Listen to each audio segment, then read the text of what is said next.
Салям алейкум, Ахшам на АТР. В студії працюю я, Альвіна Сидбулаєва, і наші гості Олександр Мусієнко, політичний експерт, та Євген Дикий, експерт Міжнародного інституту демократії. Вітаємо вас. Вітаю. Доброго вечора. І в ці хвилини серед місті столиці триває репетиція Дня Незалежності. І головний режисер Алан Бадуєв. Послухаємо його. То, что сейчас мы репетировали, то, что сейчас происходило на улице Небесной Сотни, это, на мой взгляд, особо важное действие. Оно было задумано с большой любовью и с большим уважением к людям и к событиям, которые разворачивались на этой улице. Ведь оттуда все началось. Які воювали на сході нашої держави, вони теж будуть представляти окремий підрозділ, зведений підрозділ, і сюди прибули для того, щоб прийняти участь в шануванні Дня Незалежності України. І на Майдані перебуває моя колега Мілена Амеді. Мілена, як тобі репетиція? Розкажи, слово тобі. Салям алейкум, Ельвіно. Власне, сам Алан поїхав вже годину тому, тож репетиція продовжилася без нього. Вишукувалися вже військові, оркестри та хори. Це і Нацполіція, і Держприкордонслужба. Зараз вони проводять репетиції, власне, можете бачити. А також монтується досі сцена, на якій виступлять народні українські зірки. Гімн, нагадаю, що заспіває Тіна Кароль.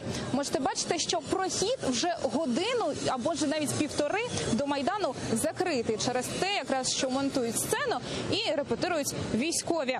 Власне, ще 2 години, не менше, триватиме ця репетиція, тож будемо слідкувати за цими подіями. Ну, а ще хочу додати, що подивитися на сьогоднішні репетиції зібралося близько 2-3 сотень людей. І всі вони зараз спостерігають за тим, що відбувається. Ельвіно, тобі слово. Дякуємо, Мілена Амеді. Наш кореспондент була з нами на зв'язку. Як ви будете святкувати День Незалежності? Де будете в цей день? Ну, в мене є докладно, тому може колега спершу ви.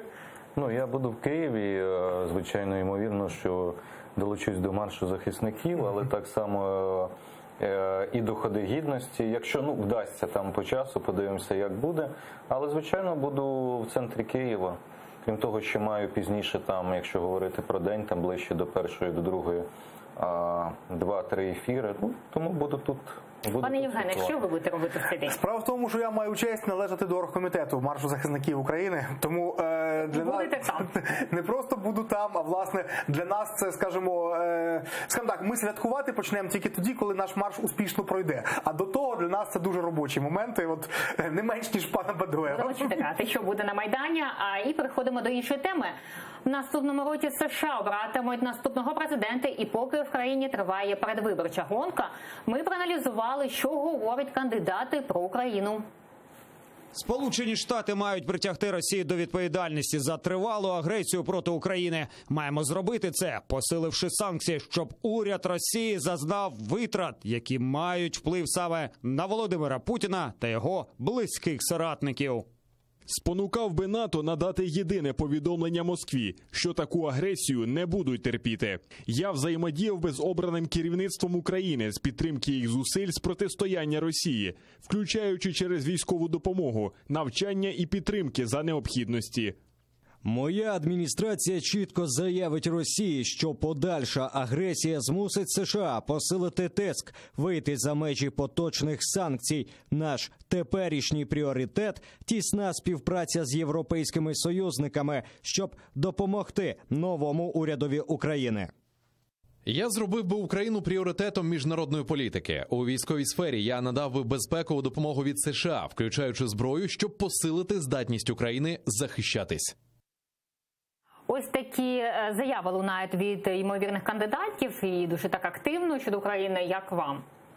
Що ви гадаєте? Чи дійсно вони зможуть вжити це і ми побачимо результати? Ну, цілком, в принципі, нормально. Тут же ж треба розуміти, що ця геополітична доктрина і міжнародна Сполучених Штатів, вона не зводиться виключно до прізвищ кандидатів чи прізвищ президентів. Вона написана багато років тому, дещо написано ближче до нашого часу. Наприклад, той же Бжезінський і той же Кіссінджер при всіх своїх деяких протиріччях, вони всі так чи інакше говорили про те, що Росію треба стримувати. І Україна посідає важливе місце в Європі. Звідси формується політика Сполучених Штатів. І незважаючи на те, що хто каже Трамп, може собі дозволити сказати, або хтось інший може собі дозволити щось сказати, політика, ми бачимо, вона йде так чи інакше на підтримку. Просто що важливо, іноді ця підтримка серйозніша і сильніша, а іноді ні. Наприклад, Обама любив робити дуже такі заяви гострі, влучні, він любив робити такі виступи, знаєте, такі засуджувати Росію. Ну, Трамп не робить таких виступів, але зброю ми отримали про Трампа. А от якраз при Обамі категорично ні. Тому я веду до того, що воно ж насправді не все так погано і, до речі, за Трампа. І, до речі, якби Трамп залишився, це теж невелика катастрофа, як багато хто говорить. Тому що швидше все він не залишиться. Ну, давайте, аналізуючи факти і аналізуючи його політику, я можу сказати, що як для України, як для нас, для наших інтересів, це доволі таки вдалий президент. Нам нема чого грішити на Трампа з нашого українського берега, як дехто робить. У нас багато таких, хто каже, от він такий поганий, от він те сказав. Та не дивіться, що він сказав, дивіться, що він зробив. Ну, звичайно. Пане Євгене, як вам ці заяви щодо України? З приводу Трампа я з вами не погоджуюсь, але погоджуюсь з тим, що при всіх нюансах Трампа там є система, яка, скажімо, дуже сильно обмежує його можливості і все ж таки змушує машину в цілому рухатися в правильному руслі. Якраз всупереч бажанню Трампа, це факт. Що, ну, тут я б концентрував увагу трошки на іншому. Як бачимо, кандидати в президенти США достатньо одностайні, тобто ми бачимо позицію саме американського істеблішменту в цілому. Американський політикум визначився, вони готові нас підтримувати, поки ми боронимося. І оце саме суттєвий момент. Американці не будуть захищати нас більше, ніж ми самі. Американці не будуть захищати нас замість нас. Тобто, якщо ми будемо виявляти подальшу готовність жорсткого опору Росії, якщо ми самі витримаємо, то ми можемо твердо покластись на їхню допомогу, як чітко видно з цих виступів. А інша річ, якщо ми самі почнемо здавати позиції, то замість нас вони не будуть нас примушувати боронити Україну. Розумієте? Це залежить від нас, дуже багато залежить від нас. І чи зможе Дональд Трамп вдруге стати президентом США на майбутніх президентських виборах? Та хто вже випереджає його? Далі результати опитування компанії Service USA. Згідно з результатами опитування Survey USA, республіканця Дональда Трампа підтримують 42% потенційних виборців, тоді як за демократа Джозефа Байдена свої голоси можуть віддати 50% ймовірних виборців. Навіть якщо замість Байдена на вибори піде інший демократ Берні Сандерс, відсотки підтримки ті самі – 42 в Трампа та 50 в Сандерса. Програє чинний президент-республіканець США і третій за рейтингом демократії Елізабет Варен – 44% Трампа проти 46% Варен. Ось ми бачимо, що до опитування республіканець Дональд Трамп програє всім трьом кандидатам. Як вважаєте, хто для України буде кращий? Ну, я думаю, що або Трамп, або Байден. Мабуть, не Сандерс. Берні Сандерс не має шансів. Як сказати, розумієте, от ми ж дуже часто недооцінюємо цей рух, який там зараз розвивається в Сполучених Штатах, там типу... Ви про американських. Ну, то й вони мають непогані там позиції, і вони мають непоганий погляд. Але не такі, щоб претендувати на президентство, поки що принаймні. Але, до речі, цитата Сандерса якраз різко виділялася з усіх решти, хоч ніби це і не було помітно. Але я думаю, от ви, колега, звернули увагу. У Сандерса у одного було формулювання, що у випадку посилення агресії Росії, тобто, а за ту агресію, котра вже є, Сандерс нічого робити не збирається. І це якраз дійсно показує позицію американських ліваків. От вони нам однозначно не друзі. Але Бог з ним, Сандерс це все ж таки нереальний кандидат. Все ж таки, швидше за все, демократи виставлять такі не когось із ліваків і не когось когось із молодих перспективних, а так званого загальноамериканського дяденьку, як його називається, Байдена. Ну, знаєте, я б тільки хотів би, щоб ми обережніше ставились до такої соціології. По-перше, все ж таки попереду цілий рік. За рік дуже багато що міняється. А різниця не розгромна, різниця не там 10 на 90. І це може змінитися за рік. Це може за рік 10 разів ще помінятися в обидві сторони.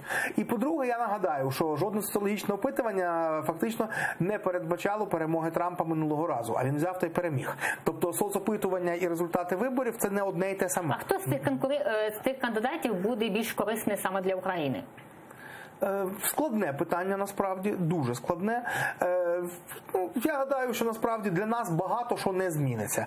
Враховуючи, що наразі президентом є Трамп, який насправді, що б ви, колеги, не казали, але він насправді дійсно має особистий сентимент до Путіна і до Росії, він має саме чітко проросійські погляди, але зверніть увагу, за його правління ми отримали більше допомоги, ніж за будь-кого з попередників. Тобто, працює система. Так само система працюватиме і при Байдені, і навіть при Берні Сандерсі. Тобто для нас не так важливий президент. Так, до речі, і тут, між іншим, питання про більшість в Конгресі. Абсолютно правильні речі зауважили. Для нас набагато важливіше, яка позиція в Конгресі США, аніж, власне, хто персонально буде президентом. І зараз у нас на зв'язку Андрій Пянковський, публіцист США. Вітаємо вас, пан Андрій. Добрий день. Добрий день у вас, у нас же вечір. Скажіть, будь ласка, це у нас зв'язком. Скажіть, будь ласка, щодо виборів, які будуть в майбутньому в США, як вважаєте, хто для України більше буде корисний, республіканці чи демократи? Ну, мы можем говорить уже не так абстрактно, а персонально, что ясно, что кандидатом республиканцем будет президент Трамп, а демократов, скорее всего, бывший вице-премьер. Щось у нас зі зв'язком, продовжуємо. Ось дебати, показують дебати кандидатів, але ви чуєте там, що говорять про Україну? Перепрошую, мене інколи трошки дивує така наша україноцентричність. Я розумію, що для нас важливо. Для нас дуже важливо. Для нас, але ж вони, коли дають своїх кандидати, виступають, вони але чому ви вважаєте, що для них це має бути важливо? Чому ви вважаєте, що з точки зору рядового виборця США, а дебати йдуть саме для рядового виборця в США, щоб він визначився, за кого він кине бюлетень, так? А чому ви думаєте, що для рядового виборця США взагалі хоч щось пов'язане з Україною має входити навіть в топ-25 питань, які його цікавлять? Скажіть, будь ласка, коли ви останнє цікавили ситуацію в Буркіна-Фасо? Який ви зробите вибір стосовно перуансько-еквадорського конфлікту? Ні, слухайте, почекайте, зараз агресія в Україні. Вам перелічити, в скількох країнах світу ще в цей самий час іде агресія?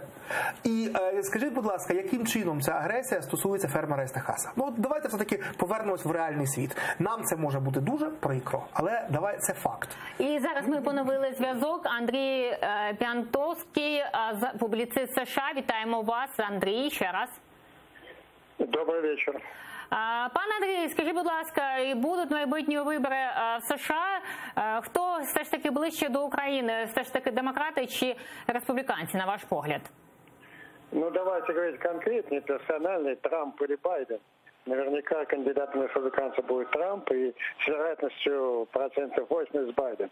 Байден недавно заявил, что отношения с Украиной, поддержка украинской борьбы с российской агрессией будет приоритетом его внешней политики. А Трамп 2 дня назад поднял вопрос о возвращении России в Большую Семерку, несмотря на то, что ничего не изменилось ни в Крыму, ни в Донбассе, ни с другими проблемами, из-за которых Россию оттуда попросили уйти. І дякуємо вам. Андрій Пянковський, публіцист США, був з нами на зв'язку. І ось президент США Дональд Трамп заявив, що виключення Росії з G8 було помилкою та висловив сподівання, що формат повернеться до попереднього складу. Ми говоримо про Росію, тому що я був на численних зустрічах Великої Сімки. Я думаю, що куди більш доречно було би мати Росію. Обама виключив президента Росії з групи, тому що його перехитрили. Я, безумовно, підтримав би пропозицію про те, щоб повернути президента Путіна до переговорів Великої Сімки. Ось така ситуація і такі заяви лунають. Що ви думаєте з цього приводу щодо повернення Росії? Ну, моя особиста думка, звичайно, що я проти. Тому що не виконані базові вимоги, чому виключали, так? А з іншого боку, мене більше бентежить присутність Росії в Раді безпеки ООН, де це має більшу значимість, ніж Великій Сімці. Ну, я думаю, що її там не буде. Тож не треба забувати, що не тільки Сполучені Штати це вирішують. Більше того, Трамп сказав, що він чекає пропозиції, таким чином сказав, знаєте так, вони з Макроном пасують м'яч один з одним. Макрон чекає, що президент Трамп запропонує, бо ж хитрий, не хоче сам, знаєте, сказати, що це ж моя ідея, моя ініціатива. А Трамп чекає, що Макрон запропонує. От поки вони будуть один одному пасувати, то Німеччина і Британія вже висловили свою позицію про те, що вони категорично проти. І зараз ми маємо зв'язок Мирослава Гангадзе, журналіст США. Вітаємо вас, пані Мирослава. Вітаю вас. Пані Мирослава, ми говоримо щодо повернення Росії до ЄС, яке саме заявив Трамп. Як ви вважаєте, як це вплине на Україну? Ви знаєте, я не думаю, не варто казати, що я вважаю. Я можу сказати, що кажуть американські оглядачі, як це виглядає звідси. Насправді, ви щойно показали ці кадри Трампа в Білому домі. І насправді він декілька разів повторив одну і ту ж заяву. На наступний день вже біля Білого дому він повторив, що він готовий до пропозиції прийняти Росію в лоно найвпливовіших держав світу. Але треба сказати, що Трамп використовує це все ж таки в внутрішній політичній боротьбі, і насправді він не згадав Крим, він не згадав агресію Росії, він згадав лише Обаму в цьому контексті. І на це треба також дуже уважно звертати увагу. Він, в принципі, воює в цьому процесі не так з іншими проблемами, як з його несумісністю чи небажанням приймати те, що робив президент Обама. Це раз. Друге, я погоджуюся з одним з ваших експертів про те, що Макрон і Трамп про це між собою так кидають м'яч. Насправді це не залежить на цьому етапі ні від Макрона, ні від Трампа. Пропозиція може звучати. Можливо, це була як пропозиція, так би мовити, якогось певного компромісу для того, щоб спонукати Росію до певних кроків мирного врегулювання, про які, зокрема, говорив президент Зеленський. Отже, ми вже знаємо, що і Трюдо, і Борис Джонсон, і Німеччина висловилися проти такої пропозиції, проти того, щоб приймати Росію. Так що я думаю, що поки що це на цьому етапі певні спекуляції більше, ніж якась конкретна пропозиція прийняти Росію. Пані Мирослава, щодо виборів Трампа, часто показують і Трампа в ефірі, майбутні вибори будуть. Як вважаєте, хто буде більш корисний для України? Демократи? Ви знаєте, важко сказати, хто буде. Ви маєте на увазі більш корисний, чи демократ, чи республіканець? Так. Насправді сьогодні у Сполучених Штатах існує двопартійна підтримка України. Як демократи, так і республіканці однозначно стоять у нас на позиціях підтримки України в її боротьбі з агресією Росії і, в принципі, в її так би мовити трансформації чи створення міцної держави. Тому насправді немає принципового значення, хто буде у Білому домі, чи республіканець, чи демократ. Агресія Росії і небезпека Росії визнається всіма сторонами. Росія створює проблеми у всьому світі, і це розуміють як одна, і так інша сторона. Так що немає значення, хто переможе на цих виборах, з моєї точки. Дуже дякуємо вам. Мирослава Гангадзе з США була з нами на зв'язку. І під час зустрічі у Берліні канцлер Німеччини Ангела Меркель та прем'єр-міністр Великої Британії Борис Джонсон заявили, що наразі підстав для повернення Росії до Великої Вісімки немає. Якщо ми доб'ємося успіху, то, звичайно, у нас буде інша ситуація. Однак зараз ми не досягли достатнього успіху, щоб причини виключення Росії в 2014 році було скасовано.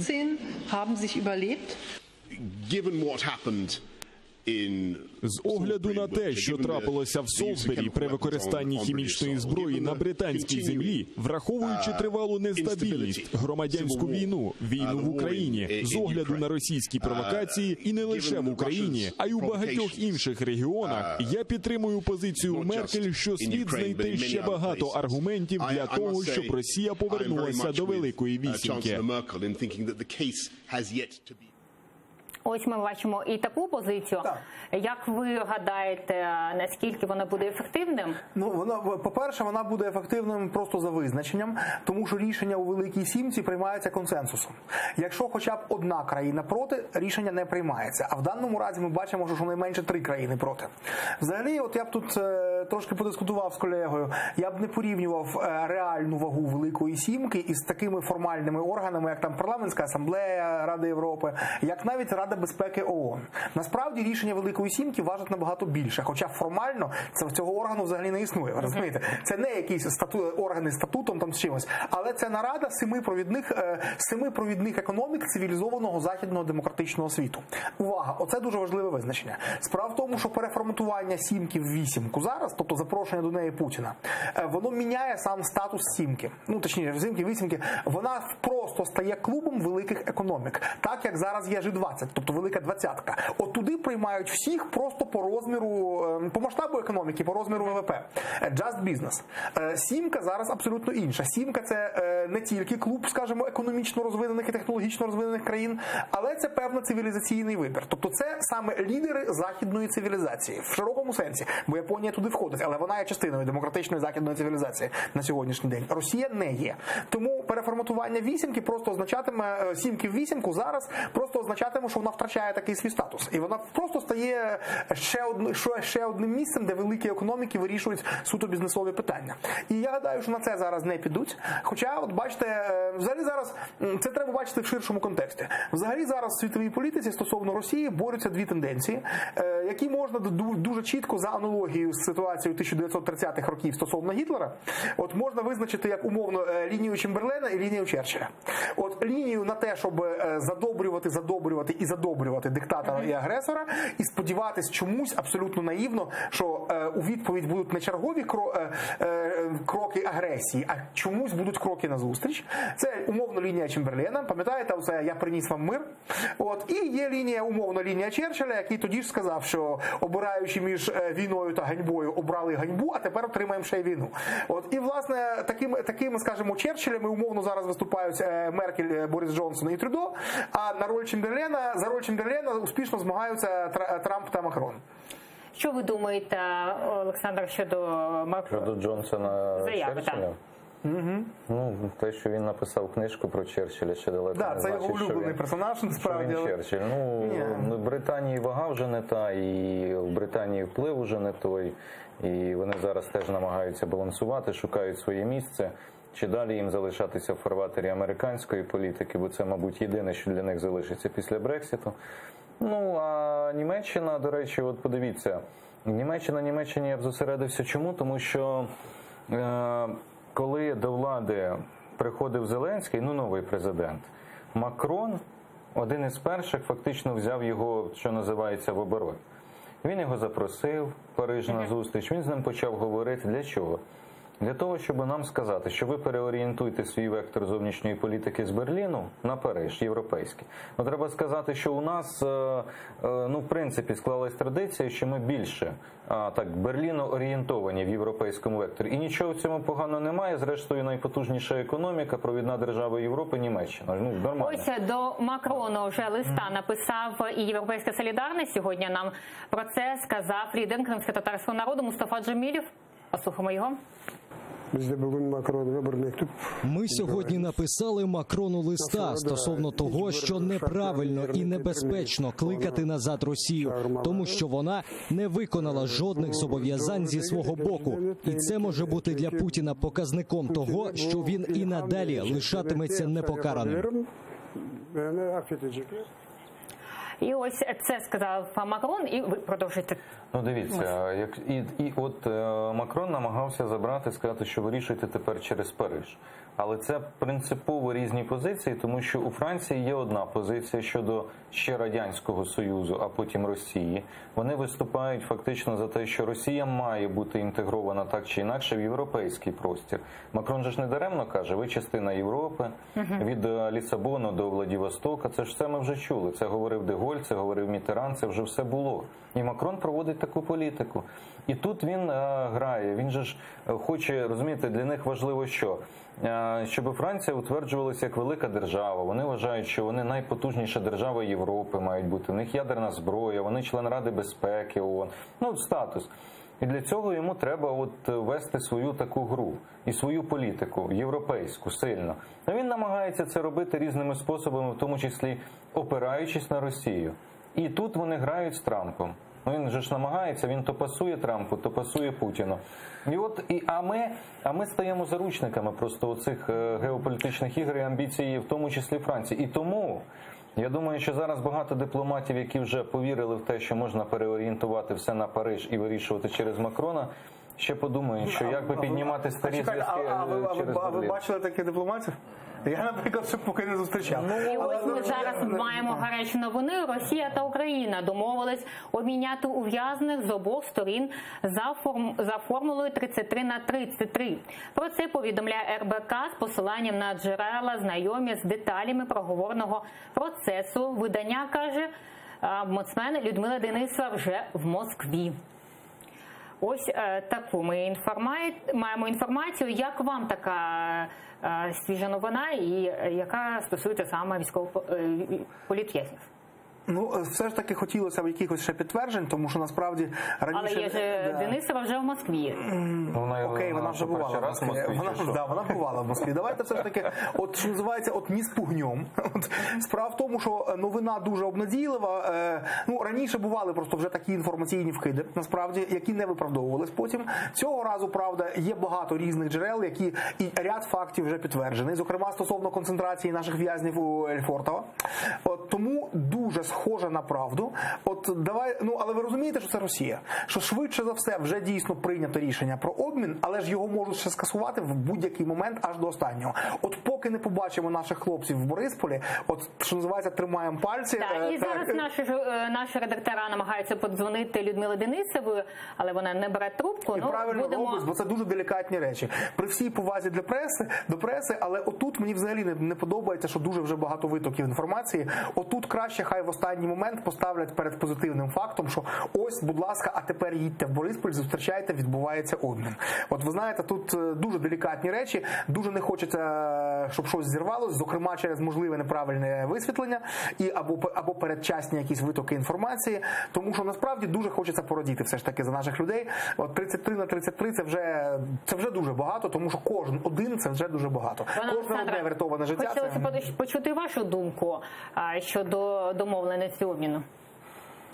Дійсно, треба дочекатися, щоб зрозуміти, наскільки це буде дійсно відповідати дійсності, і це відбудеться. Бо я пам'ятаю, як мене просили коментувати напередодні виборів парламентських, що мають нам повернути моряків, і всі на повному серйозі. Я казав, а хто вам таке сказав? Але ми маємо інформацію, що ось 8 політв'язнів знаходяться у Лефортово, яких привезли з різних куточків. Розумієте, тут же це може бути гра. Тобто це дуже з Росією не все так просто. І тут дійсно треба, щоб поки вони не повернуться і не приїдуть сюди, і тоді ми вже будемо обговорювати там і так далі. Але це свідчить про те, мабуть, якщо це дійсно так, що знайшовся канал комунікації, і, ймовірно, не через Медведчука, тому що раніше казали, що на Медведчуку світ зійшовся в питанні обміну в'язнів, і без нього ніяк. Власне, цей канал комунікації теж вже озвучений. Насправді, сьогодні Пєсков. Сьогодні Пєсков визнав, що під час... Теж на букву М, тільки не Медведчук. Сьогодні Пєсков визнав, що під час зустрічі Путіна з Макроном піднімалось питання про політв'язнів. Правильно, але... Дуже схоже, що оцей канал і спрацював. Можливо, що так, за міжнародних посередників це ефективно. Чому? Я думаю, що ще й через те, що для європейців це важливий жест, бо це гуманітарне питання. Обмін в'язнів, розумієте, він перекриває дуже багато моментів. Тому що для сьогоднішньої Європи сказати, що ми вам повернули в'язнів, це набагато краще, ніж сказати, що ми припинили обстріли сили на Сході. Ми чекаємо звільнених політв'язнів і військовополонених. Олександр Мосієнко, політичний експерт, та Євген Дикий, експерт Міжнародного інституту демократії, був з нами. Дякуємо, що прийшли. Ви підписуйтеся на наш YouTube-канал, там ми викладаємо найцікавіші фрагменти наших ефірів. Далі на Етер Прайм Борисов і його гість, екс-очільник Держкіно Пилип Іллєнко. Будьте з нами.